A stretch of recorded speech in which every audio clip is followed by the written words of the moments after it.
শাহানশাহ সৈয়দ জিয়াউল হক মাইজভান্ডারির দরবারে দুটি জিন কুকুরের ছদ্মবেশে আগমনের ঘটনা। হযরত সৈয়দ জিয়াউল হক মাইজভান্ডারি তখন কাচারি করে 10-12 জন মানুষ উপস্থিত ছিলেন এবং সবাই যার যার মতো বসেছিলেন। হঠাৎ জিয়াউল হক মাইজভান্ডারি বখতিয়ার মিয়া বলে ডেকে বললেন, একটি এদিকে আসুন, দুটি মেহমান এসেছে। তখন বখতিয়ার হুজুরার ভিতরে ঢুকে যা দেখলো তাতে পুরোপুরি থমকে গেলেন।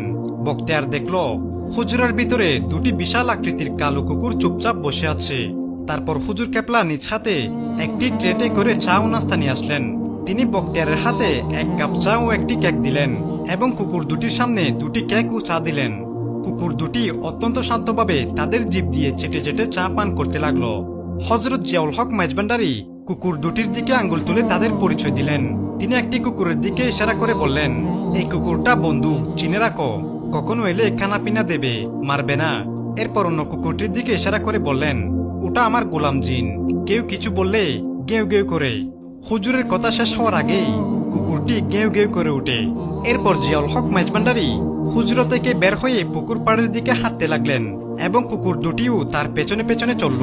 পুকুর পাড়ে গিয়ে জিয়াউল হক মাইজভান্ডারি যখন দাঁড়ালেন, কুকুর দুটি তার পায়ের কাছে পরম ভক্তিতে মাথা নিচু করল, যেন তারা বিদায়ী সালাম জানাচ্ছে। হুজুরও ফিস ফিস করে তাদের উদ্দেশ্যে কিছু বললেন।